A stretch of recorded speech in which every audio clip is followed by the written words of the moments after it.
who I want to put in the dark bit immediately? The director who cut away from the George and Daniel battle right at the last minute. I think one of the biggest winners here, after one of the worst starts to the weekend ever, is Lando Norris. I can't put him anywhere else than here in the winners bracket. He drove like a madman this race. And throughout all of his bad luck, starting in 19th place, he managed to come away with actual points. Proper points. 10 points.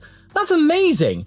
Us McLaren fans at the end of Saturday were in the doldrums. We were all thinking, great, it's all up to Oscar now. We felt even worse after all of the hard work he had done on the hard tyre, getting up to P8 and then the untimely pit stop, and then he botched the start, going back down to 15th, that it was all over. All of that. He bottled it. But no, what we are seeing here, folks, is the beginning of what I've been theorizing for quite some time. Lando Prime is starting to emerge from its cocoon.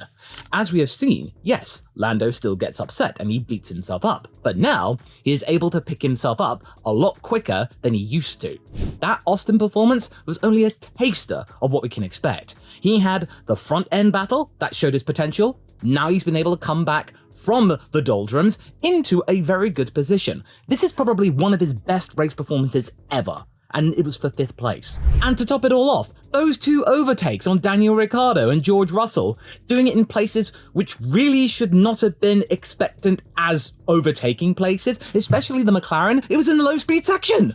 That was amazing. He could have been challenging the Ferraris, maybe going after Lewis, but hey, P5 from P19, we'll take that. But speaking of Hamilton, he easily corrected Austin's mistake, even though it wasn't really his mistake to make, it was the team's mistake. But either way, I think people are going to quickly forget about what happened in Austin because this was a very, very good drive to 2nd place, and firmly established that that Mercedes car was pretty good, even though the Ferraris were giving them a little bit of a spook. The upgrades they brought at Austin were legitimately good and not down to the ride height being lower than legally allowed. The medium strategy was bold, but what it proved was that that medium tyre could hold its own a lot longer than the Ferrari pit crew could actually anticipate. Hamilton got the fastest lap and took a 19-point slice out of Checo's advantage. He has more than corrected that mistake in Austin and is now only 20 points behind Checo. If Hamilton somehow scores more than 20 points than Checo at Brazil, which is a sprint weekend, so it's very possible, he's done it with 2 races to spare.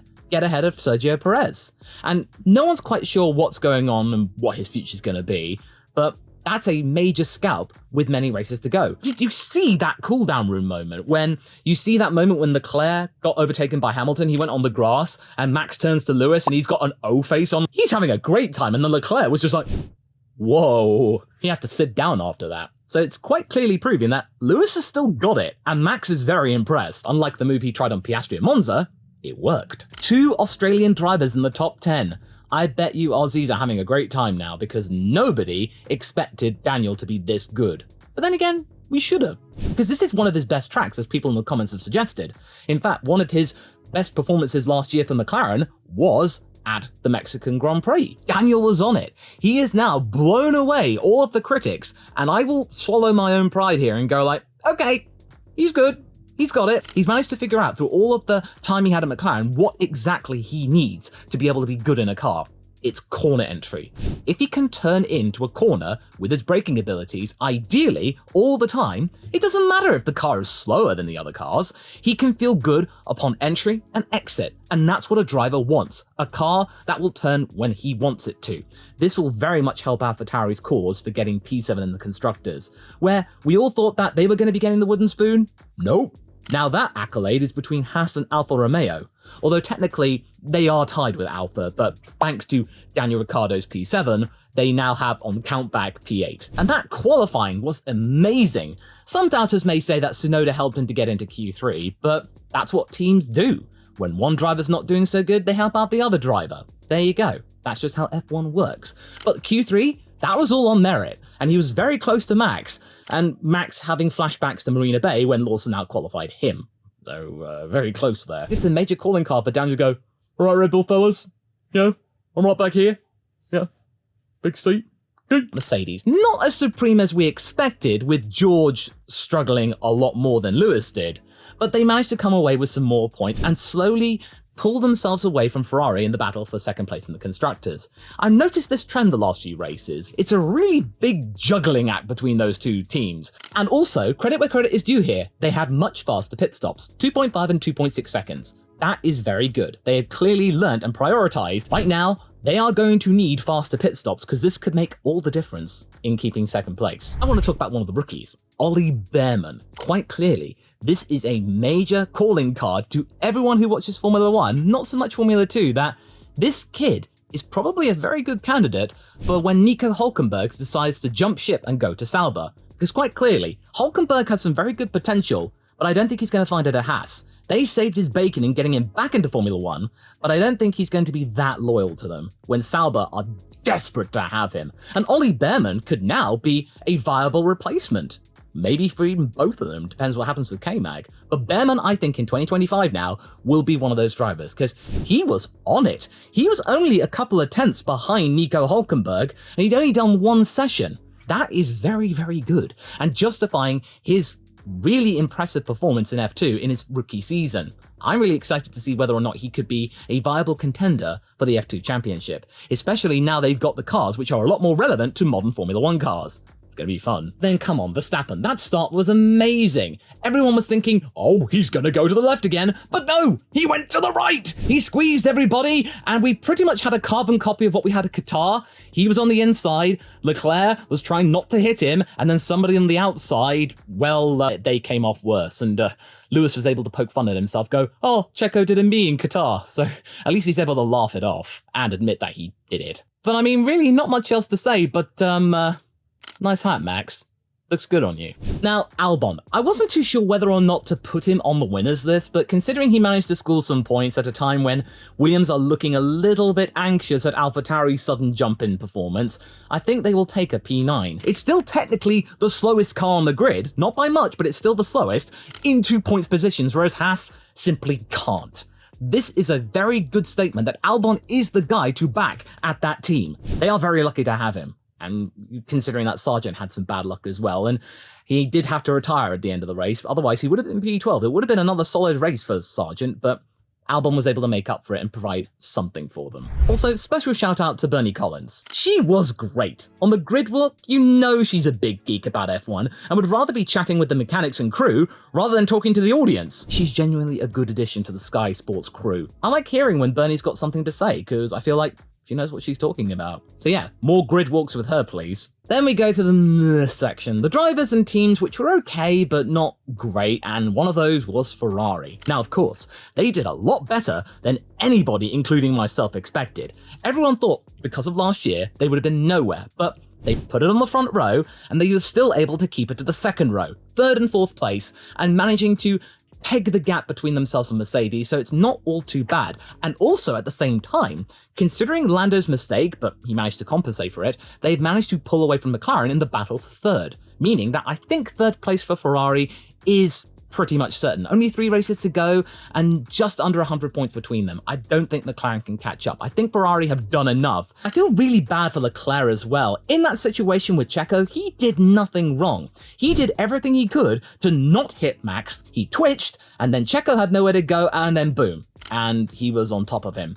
And we would have had another situation where Max was this close to being taken off, another innocent party. Everyone booing him? That was not fair. I know that people were disappointed to see that happen on the first turn, but Charles was just an innocent party. He was trying to avoid hitting Max, and Checo was right there, and Leclerc was just too far ahead. Leclerc was George Russell in Qatar on this occasion. Oscar Piastri is in here as well. He did impress me. Of course, he still had tyre troubles, but he was able to provide some really good overtakes at the beginning. That overtake on George Russell at the beginning, very, very nice. And he was able to have a relatively anonymous race and just learn. It contributed to a solid top 10 where 2 Australian drivers were residing. That was very good. Relatively mature and quiet. That is until the situation with Tsunoda, but ultimately I think it wasn't Oscar's fault. He wasn't really doing anything, And Tsunoda was trying to do what Verstappen and Checo did, and it didn't work. He turned in too early, and it was very big of him to let Lando through. That was a good sign that Oscar is very mature. When the chips are down, it's clear that Lando's coming forward. He's not going to be, well, I was here, I was carrying the team while Lando was floundering, I deserved the first spot for the team. No, he managed to let Lando go, and they got P5 out of it. He was thinking of the team. Very, very good, very, very mature. And speaking of McLaren, they had rotten luck, and I'm still wondering why that they didn't elect to just give Norris a new power unit and new components because they were already at the back, start from the pit lane. They might have been able to avoid some of the fireworks going on at turn 1. And then they would have had some relatively fresh engines for Vegas, where you are going to be on throttle for a very, very long time. This could have been very handy and a quick, convenient change in components, but they elected not to do that. Maybe their target could be 300 points before Abu Dhabi? That'd be a cool target to have. Alpine, I think it was fine. They got 1 point in the end, but Hülkenberg was fighting tooth and nail to keep that point, and it was very, very difficult for Ocon to actually get anywhere near. And he was being very super formal too, say, tell Haas I am going for the move, and that was very strange. I mean, he did get the move, and he did get that point, and most of the race, Ocon was really nowhere, and Gasly was carrying the team, and Gasly finishing behind them.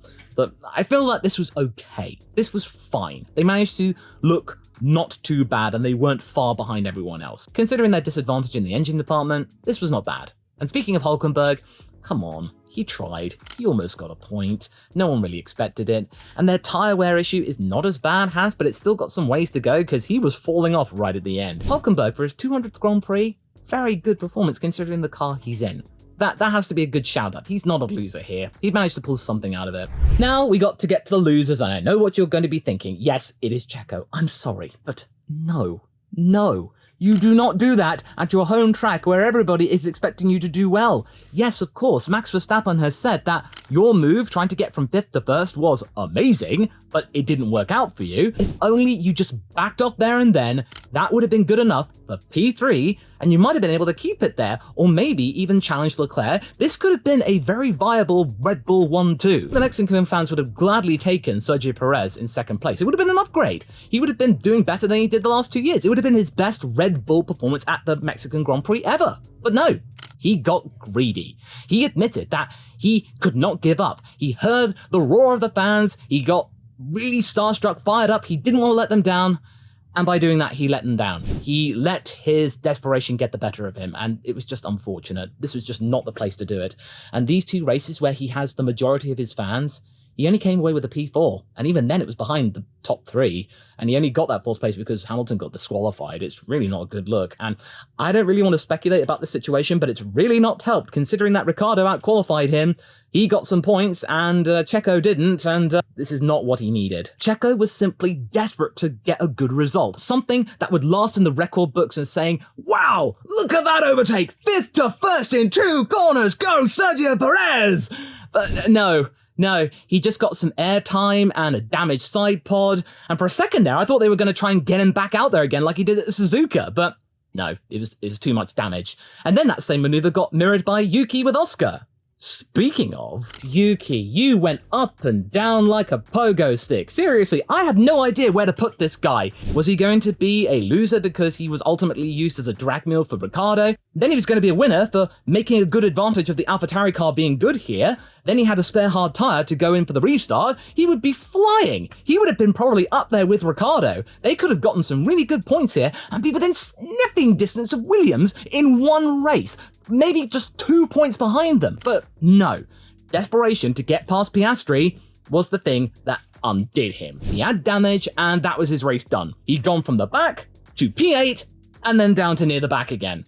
This was just an absolutely tumultuous race and something he really didn't need. Yuki's been carrying this team all season, and then in one race, Daniel has just blown right past him and gotten almost as many points as he's done all season in one race. This is just not good for his mental state. You know that Yuki does have the performance there, but he just didn't have the patience to wait for Oscar's tyres to go, then try again going out of turn 3. He might have been able to do it there. And now I've had to put Alfa Romeo. For a long time this weekend, I thought they were going to be winners here because in qualifying, they looked genuinely speedy. Both of them were in Q3, albeit Zhou got gifted it because of Albon's track limits discretion, but they were looking pretty convincing. Bottas apparently had a mistake in Q3, and that could have actually put him in front of George Russell for P7. And that would have been really ironic considering that that was his old team and he managed to out-qualify them. This is one of his best tracks, Valtteri. But in the end, the Alphas just fell apart. They were looking okay in the first stint of the race, but come the restart, they just fell away, back on form, being right at the back, completely anonymous. And then to top it all off, Bottas has a sloppy moment with Stroll in the stadium. He then gets damaged and Stroll retires. It was just a little bit aggressive from Valtteri. This was not a good time for Alpha, who dropped down to 9th. But it's not as bad of a time as it was for Haas. They are now the holders of the wooden spoon. Granted, Nico Hülkenberg almost got them a point, trying to salvage something from AlphaTauri's good form, but no, they were supplanted by Ocon, who formally introduced himself and got his position. But yeah, I'm sorry, this was just not a good time for Haas. They are now last. The last time this happened was in the Mazepin era, and this is not going to be a good look considering all of the amount of times they were hyping up their new upgrade. They have got to figure this out fast. But silver lining here, their tyre wear wasn't as bad, but it doesn't really matter really because Nico's tyre still fell away right at the end when it mattered most. And another team who have bizarrely just fallen backwards is Aston Martin because of upgrades. You see folks, just because you copy Red Bull doesn't necessarily mean that it's always going to work. McLaren have managed to make it work, most of the teams have managed to make it work, even Mercedes admitting they needed side pods. But with Aston Martin, it simply hasn't. Sure, they got Dan Fallows, who came from Red Bull and was part of their advancement up the grid, but it may not necessarily work with the fundamentals of the Aston Martin car, the AMR23. But to be fair, this is what I've expected. They have now officially run out of steam. This is part of their 5-year plan. I really didn't expect them to do this well, but they have. They've gotten so many podiums. Alonso isn't really angry or annoyed or frustrated because he knows that what this car is capable of and what they could do next year, now all of their tools are slowly coming online, they have just now run out of resources and time and experience and expertise to be able to carry on all the way to the end. That might change next year. We don't know. But I'm not surprised by this, but it is sad to see considering how high they were. And Alonso, my goodness, this was a really sloppy weekend. That spin in qualifying, being all the way down, 2 DNFs in a row, and a weekend where you could reasonably argue that Lance Stroll had a better weekend. Yeah, who would have seen that coming? The only reason Lance Stroll was out of Q1 was because of Fernando's mistake. Yeah. I never thought I would say that. Bestie and Pourchaire, they are my last two losers because quite frankly, this was not a good time to showcase their abilities to the F1 audience. The reason why Bestie was behind all of the others was because Mercedes did not allow him to do any push laps. They were using his time to learn about the long-term performance, all of the long runs on the hards, the mediums. They weren't allowing him to just go out there, have a little bit of fun, get a push lap in like Hadjar and Doohan and Behrman could. I mean, Pourchaire, there's not much to say about him. He didn't even get a proper run. There was problems with his car, and he did an out lap, an installation lap, and that was it. Not much else to say. It's just Pourchaire is one of the unluckiest drivers in F1 and F2. My goodness. Is he ever going to get a run? Mercedes didn't really allow him to fully demonstrate his abilities. The casual F1 fans are probably going to be thinking, oh wow, that Fred guy? Who's that guy? He sucks. That's not a fair judgment of his potential. It really is not. You really need to go and watch him in F2. He is better than what you saw in Mexico. So as you can tell, there are a lot of dramatic turns and twists to be had here. Much like the time when I speculated about whether or not Eddie Irvine would have gone on to greater things if he won the 99 World Championship. You can go and watch that next because, it gets spicy with Michael.